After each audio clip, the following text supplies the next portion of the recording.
नमस्कार, मी गौरी सारंग गुलाल महापालिकांचा या विशेष कार्यक्रमात तुमचं स्वागत करते आणि आज आपण इचलकरंजी महापालिकेचा आढावा घेणार आहोत। कोल्हापूर जिल्ह्यामध्ये यंदा 2 महानगरपालिकांच्या निवडणुका होत असून त्यामध्ये एक कोल्हापूर तर दुसरी इचलकरंजी महानगरपालिका आहे। नगरपालिकेच्या नंतर पहिल्यांदाच महानगरपालिकेचा दर्जा मिळालेल्या इचलकरंजीची ही पहिलीच निवडणूक असल्याने ती अत्यंत चुरशीची बनली आहे। भाजपासाठी अनुकूल वातावरण आणि महायुतीमधील इतर घटक पक्षांची साथ पाहता सुरुवातीला विरोधकांच्या समोर मोठं आव्हान उभं राहिलेलं होतं। मात्र महाविकास आघाडीने सुद्धा ताकद एकवटत शिवशाहू आघाडीच्या माध्यमातून थेट महायुतीलाच आव्हान दिलंय। राजकीय समीकरणं कशी आहेत याचाच आढावा घेतलेला आहे आमचे प्रतिनिधी शेखर पाटील यांनी।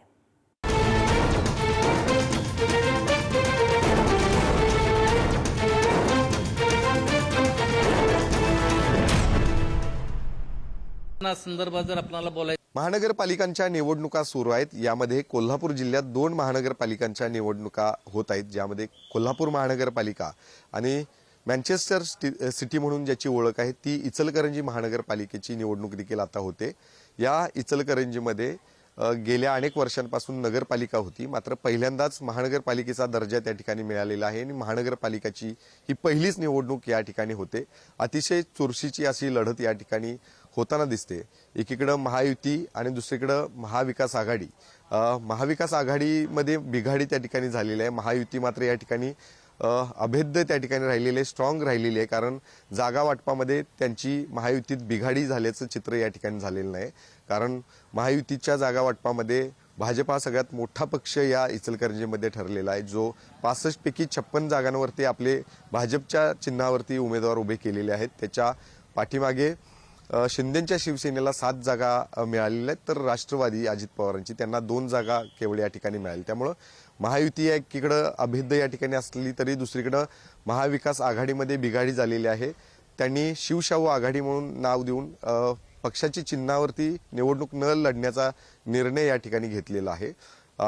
त्यामधला एक महत्त्वाचा पक्ष म्हणजे ठाकरेंची शिवसेना, ती बाजूला झालेली आहे आणि त्यांनी स्वतंत्र निवडणुकीला सामोरे जाण्याचा निर्णय घेतलेला आहे। याच इचलकरंजीमधल्या एका हॉटेलमध्ये आलेलो आहे आणि इथं काही लोक चहा घेण्यासाठी आलेले आहेत। त्यांच्या नेमक्या काय प्रतिक्रिया आहेत, काय अपेक्षा या सगळ्या निवडणुकीच्या पार्श्वभूमीवर अनेक उमेदवारांकडून असणार हे आपण जाणून घेणार आहोत। सगळ्यात पहिला इचलकरंजीची पहिल्यांदाच निवडणूक महानगरपालिका म्हणून होते।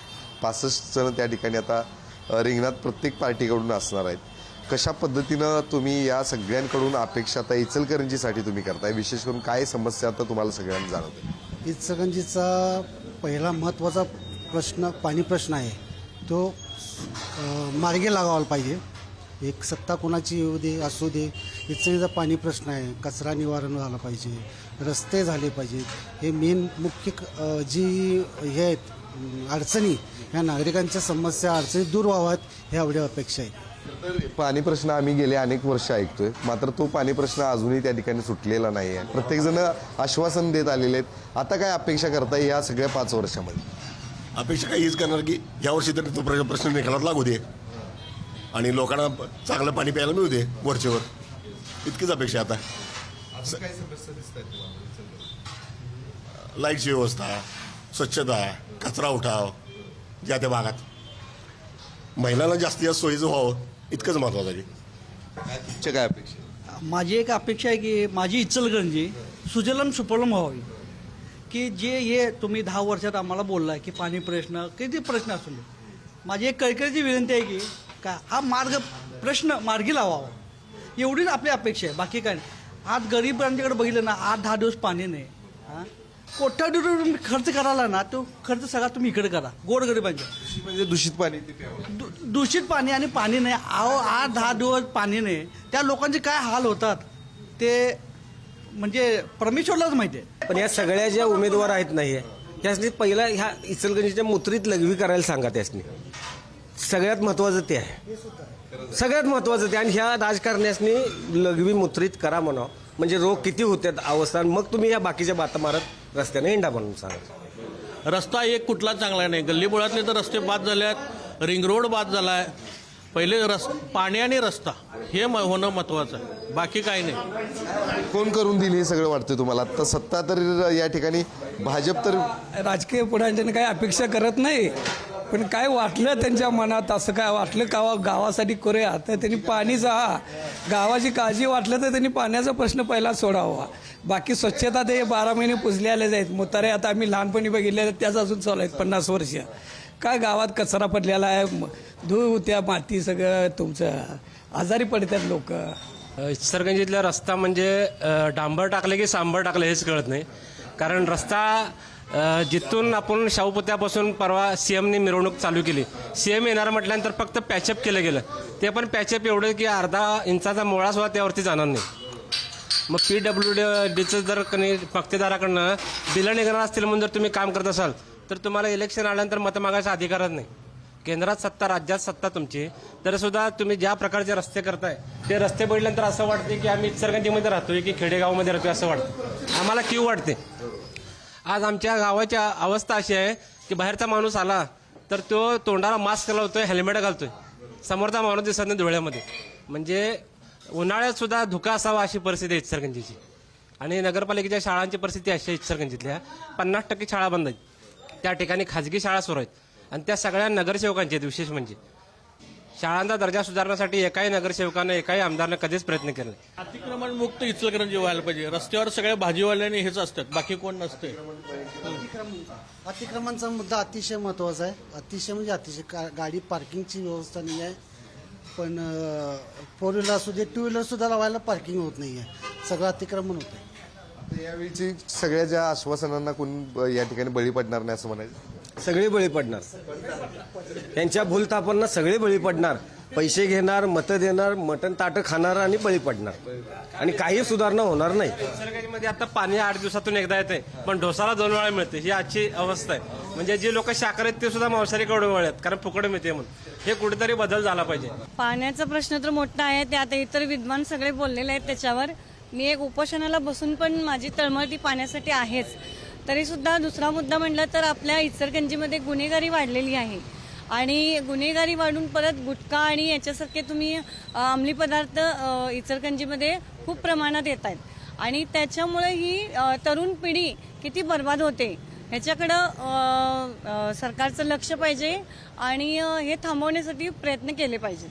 इचलकरंजी नगरपालिकेची महानगरपालिका झाली तसं म्हटलं तर पहिला नगरपालिकेचीच सार्वजनिक वाहतूक व्यवस्था इथं असायला पाहिजे होती. जसं कोल्हापूरला KMT आहे किंवा पुण्यात PMT आहे, तशी आमची इचलकरंजीची सार्वजनिक वाहतूक व्यवस्था असायला पाहिजे होती. पण त्या मुद्द्याकडे सर्वांचंच दुर्लक्ष आहे. इचलकरंजी शहर कामगार वस्तीचं शहर आहे. त्यांना प्रत्येकालाच रिक्षा करून जाणं परवडत नाही. 5 रुपये 10 रुपयेमध्ये जाऊन जर इकडे शहापूर, कबनूर, आजूबाजूच्या खेडेगावात जर सार्वजनिक व्यवस्था चालू झाली तर ते अतिशय चांगलं होईल. इचलकरंजी हे औद्योगिक शहर आहे. इचलकरंजी शहरात बाहेर गावून येणाऱ्या लोकांची संख्या रोजच्या म्हणजे कमीत कमी रोजचे 10-20 हजार बाहेरचे लोक इथं व्यापारासाठी किंवा बाकीच्या याच्यासाठी येत असतात.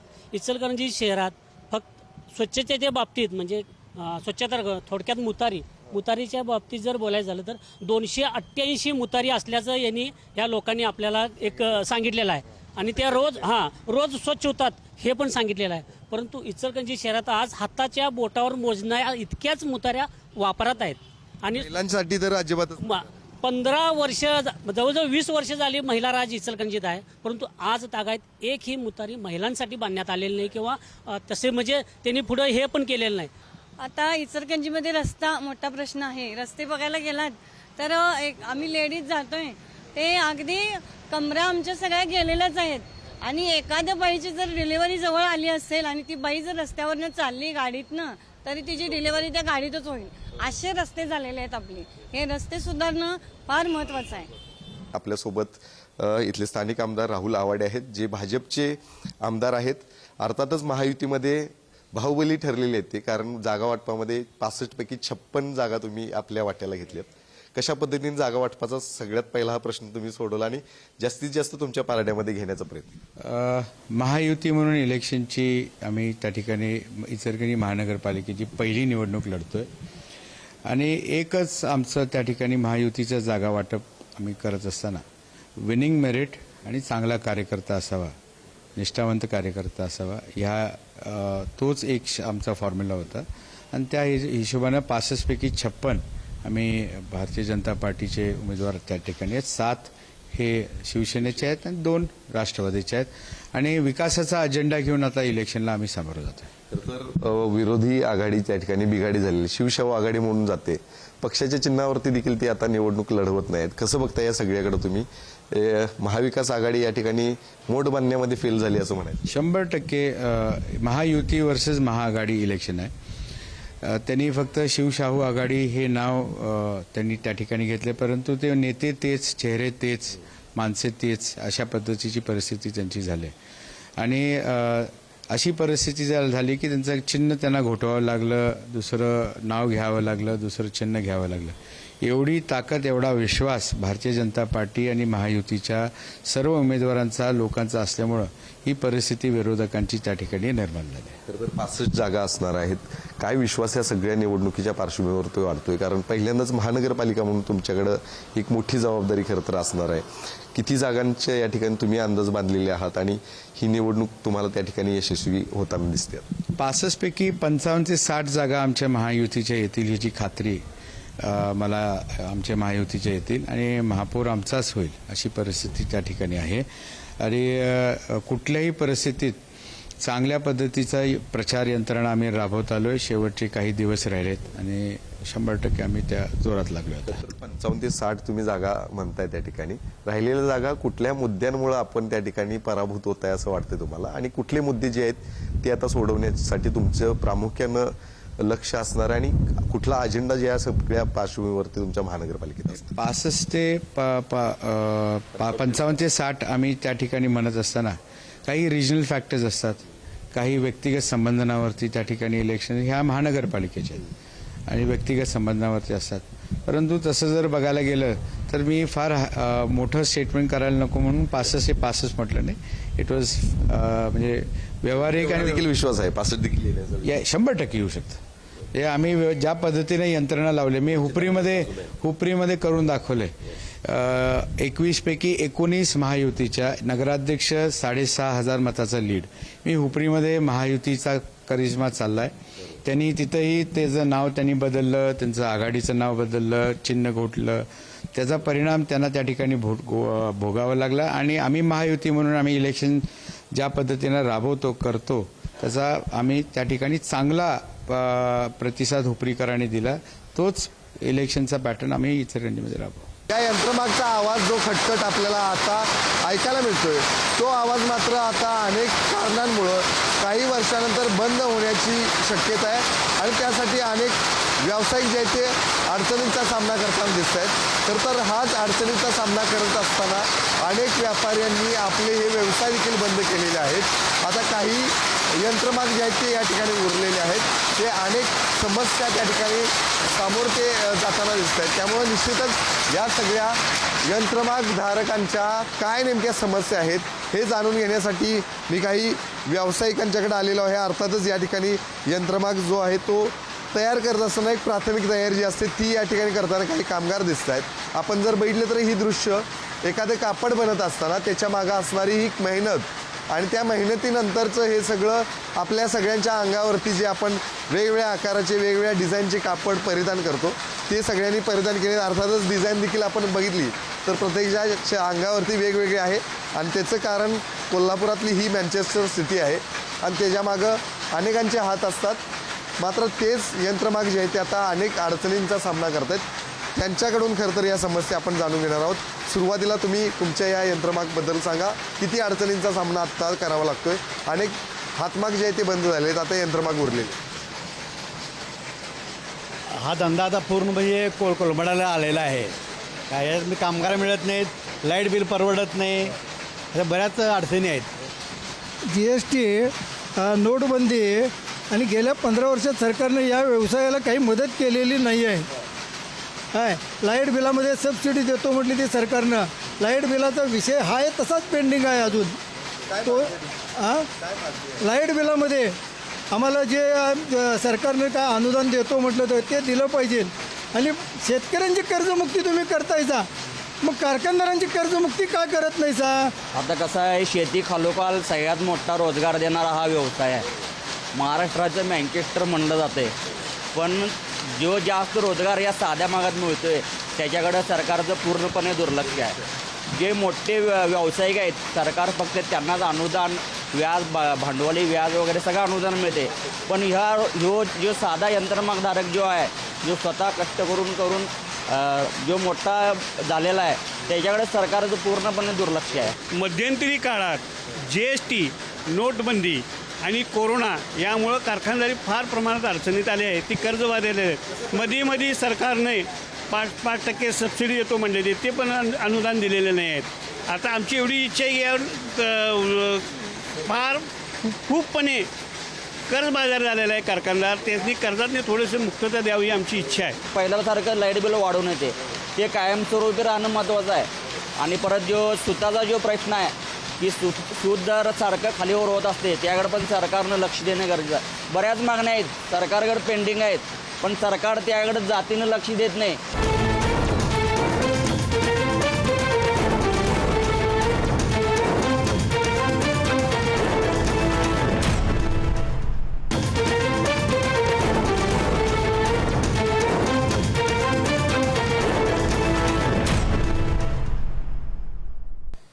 इचलकरंजी महानगरपालिकेची निवडणूक सुरू आहे आणि या निवडणुकीमध्ये नेमकं कशा पद्धतीचं वातावरण आहे हे जाणून घेण्यासाठी इचलकरंजीतल्या काही पत्रकार मंडळींशी आपण आता भेटणार आहोत आणि त्यांच्या प्रतिक्रिया जाणून घेणार आहोत. महायुतीचं इचलकरंजी शहरावर जे वर्चस्व होतं त्या पद्धतीनं असं वातावरण झालं होतं की ही निवडणूक एकतर्फीच होईल, पण ऐन वेळा शिवशाहू आघाडीनं अगदी सावध भूमिका घेत 65च्या 65 जागेवर त्यांनी उमेदवार दिले. त्यांना उमेदवार मिळणार नाही अशी परिस्थिती आणि अशा प्रकारच्या वर्गांना महायुतीच्या नेत्यांनी केल्या होत्या.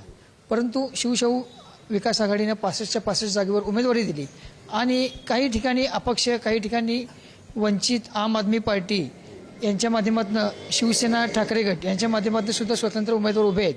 तर एक वेगळ्या पद्धतीची रंगत या इचलकरंजी महानगरपालिकेच्या निवडणुकीमध्ये, पहिल्याच महानगरपालिकेच्या निवडणुकीमध्ये आता भरायला सुरुवात झालेली आहे आणि ही सुरुवातीला एकतर्फी वाटणारी निवडणूक आता चुरशीची आणि रंगतदार होणार अशी चिन्ह दिसू लागली आहेत. भाजप महायुतीला सक्षम पर्याय म्हणून शिवशाही आघाडी आज आमच्या समोर तर प्रामुख्याने दिसते. आज इचलकरंजीच्या स्थानिक प्रश्नासंदर्भात जर आपल्याला बोलायचं झालं, तुम्ही इचलकरंजीमध्ये कुठलाही रस्ता बघा, एकही रस्ता सरळ नाही. सगळं धुळीचं, पर्यावरणाचा सगळं इचलकरंजीमध्ये ऱ्हास झालेला आहे. सगळे धुळीचे खड्डे, डबरे रस्त्याचे आहेत. निवडणूक आल्या, लोकसभा असो, विधानसभा असो किंवा नगरपालिका असो, या निवडणुकीच्या वेळेस हा जो कळीचा मुद्दा असतो इचलकरंजीचा पाणी प्रश्न असतो. आम्हीच पाणी देणार, आम्हीच पाणी देणार. मुख्यमंत्र्यांनी 4 वेळेस सांगितले इचलकरंजी पाणी प्रश्न मीच सोडवणार. विरोधकही काल आमदार सतेज पाटील साहेबांनी सांगितलं इचलकरंजी पाणी प्रश्न मी सोडवणार. मग सोडवणार तरी कधी तुम्ही? आज इचलकरंजीला 8 दिवस पाणी नाही ऐन निवडणुकीच्या तोंडावर. मग तुम्ही पाणी प्रश्न सोडवणार कधी? एकदा निवडणुका झाल्या की पुन्हा हे गेले की दुसऱ्या निवडणुकीला परत तेच आश्वासन, असा इचलकरंजीच्या लोकांशी खेळ सुरू केलेला आहे राजकीय लोकांनी. इचलकरंजी महापालिकेच्या निवडणुकीसाठी एकूण 65 जागांमध्ये महायुतीमध्ये सर्वात मोठा घटक पक्ष असलेला भाजपला 56 जागा सुटल्या आहेत, तर शिवसेना शिंदे गटाला 7 जागा सुटल्यात. 2 ठिकाणी राष्ट्रवादी अजित पवार गट आपली लढत देत आहे.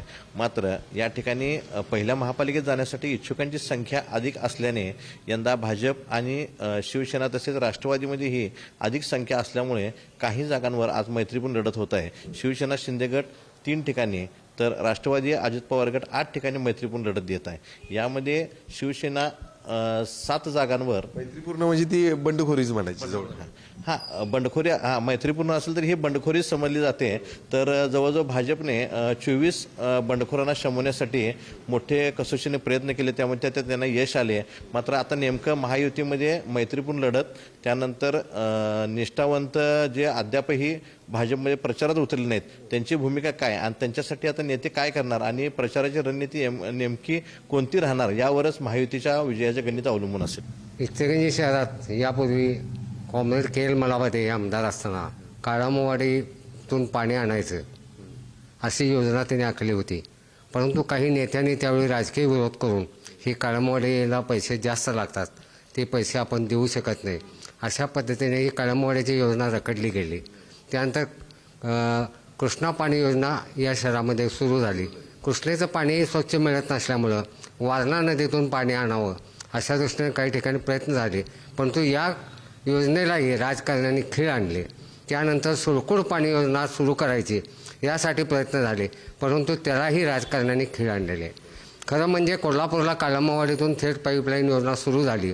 आता त्याच खर्चात त्यावेळी जर ही योजना सुरू झाली असती तर इचलकरंजीकरांना शुद्ध पाणी पुरवठा काळंबावाडीतून झाला असता, असं लोकांच्यात ही चर्चा आहे. तसेच इचलकरंजीतला एकही रस्ता असा नाही की ज्या रस्त्यावर खड्ड्यात रस्ता आणि चोरी करण्याचा जमतोय अड्डा. म्हणजे इचलकरंजी नगरपालिका पूर्वी होती, परंतु सगळ्याच नगरसेवकांनी हात वर करून या नगरपालिकेला खड्ड्यात घातल्या असं आम्हाला म्हणावं वाटतंय. कारण ही जर महानगरपालिका झाली नसती तर इचलकरंजीच्या नागरिकांना एवढा टॅक्स भरावा लागला नसता, कर भरावा लागला नसता. आज या लोकांना हे महानगरपालिका झाली याचं दुर्दैव वाटतं. त्यामुळे येणाऱ्या निवडणुकीत आता मतदार जागे झालेले आहेत, ते शून्यपणानं आपलं मतदान करतील अशी माझी खात्री आहे. जर गटारी चांगल्या बांधणं, रस्ते चांगले बांधणे, क्रीडांगणं चांगली असणं आणि त्याचबरोबर खेळाच्या मैदानाबरोबर निनाळ्या खेळातले जे प्रकार आहेत त्यांच्यासाठी मैदानं ठेवणं महत्त्वाचं. आज आमची इचलकरंजी महापालिका जरी झाली असली तरी ती पश्चिम महाराष्ट्रातली एक श्रीमंत अशा प्रकारची नगरपालिका होती, इथं वस्त्रोद्योग असल्यामुळं. पण आता आमची ड वर्ग महापालिका झाली, कारणापेक्षा जास्त अधिकारी झाले आणि प्रशासनात काहीही बदल झालेला दिसत नाही. हे मोठं दुर्दैव आहे. आता नगरपालिकेत जाणारे जे लोक आहेत, लोक त्यांना निवडून द्यायचा, याच्यापेक्षा हा बरा, त्याच्यापेक्षा हा बरा. पण सगळ्यात महत्त्वाची गोष्ट कुठली असेल तर नगरपालिका प्रशासन कसं चालतं आहे हे बघण्यासाठी ते सक्षम अशा प्रकारचे लोकांनी निवडून दिलेले जे उमेदवार आहेत त्यांना त्यातली काहीही माहिती असत नाही.